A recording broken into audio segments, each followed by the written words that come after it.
Ayotunde, a Yoruba businessman from Lagos, traveled to Mount Elgon for a luxury eco-resort deal. At dusk, wandering beyond the lodge, he saw her, barefoot, radiant, skin like polished obsidian, eyes reflecting the moon. She danced alone beneath an ancient tree that shimmered like it breathed with silver light. Each night, she returned. She called herself Lulana, claiming she was of the moon, a daughter of the Night Mother. Enchanted, Ayotunde married her under a sky smeared with stars, but he never saw her in daylight. "I cannot bear the sun," she whispered after their wedding. "I am only yours beneath the moon." The honeymoon was a dream, but as the full moon waned, Lulana grew pale. Her body dimmed like a dying candle. Ayotunde begged her to explain, but she smiled with sorrow. "When the moon fades, so do I." She touched his chest. "Only you can keep me here." That night, Ayotunde saw her reflection flicker in the lake, twice. One image smiled, the other wept black tears. Behind him, Lulana was gone. Ayotunde hunted answers, stumbling upon an old herbalist named Mukisa in a twilight bazaar hidden beneath the roots of a fig tree. "You married a child of the liminal moon," the oracle rasped. "She is half light, half night. When darkness retreats, she is claimed by the realms beyond." Mukisa gave him a charred bone wrapped in spider silk. "You must journey to Nyakundu, the kingdom of shadow spirits, and ask the Night Mother herself for her release. But beware, every step must cost a memory." Ayotunde crossed the lake at midnight, guided by the bone's eerie glow. Mist swirled and parted for him. At the first gate, a spirit guard with no face demanded a memory. "Your mother's voice," it hissed. Reluctantly, Ayotunde gave it up, feeling warmth vanish from his heart. The gate dissolved. Beyond it, the path twisted through trees whose leaves whispered secrets he couldn't understand anymore. One whispered Lulana's name and wept.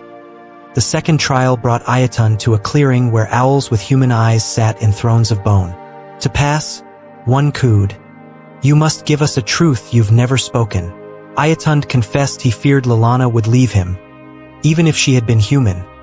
The owls parted, allowing him through. But as he left, one owl whispered, "Every truth confessed becomes a crack in love's illusion." Here, the dead gathered, spirits with blurred faces crying for identity. Ayotunde passed through them, one touching his cheek. "Do you know me?" she asked. He shook his head. It was Lulana, fading even in the spirit world. He ran. Behind him, the faces whispered, "She's forgetting herself, and soon you." At last, he reached the Night Mother, a giant woman cloaked in night sky, stars blinking on her skin. "You stole one of my daughters," she said, voice soft as thunder. "You may keep her, if you give me your name. Names are power." Ayotunde hesitated, but Lulana's eyes met his, pleading, vanishing. "Take it," he said. He woke back at Mount Elgon, nameless but alive. The sun was rising. Lulana lay beside him, solid, breathing, her color restored. "You gave yourself to bring me back," she said. "Now we must rewrite your story."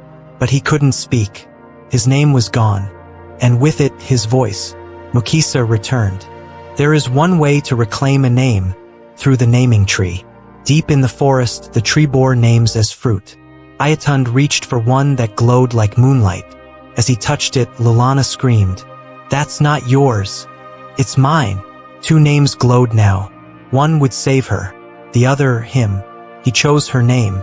The fruit burst into silver petals, wrapping around her. Lulana's light stabilized, her spirit fully anchored. But Ayotunde became wind, a voice in the trees, a breeze across the mountain. Years passed. At night, she danced where moonlight touched the earth, their son watching from the doorway, his eyes full of stars. "Tell me again," he'd whisper, "how Papa became the wind."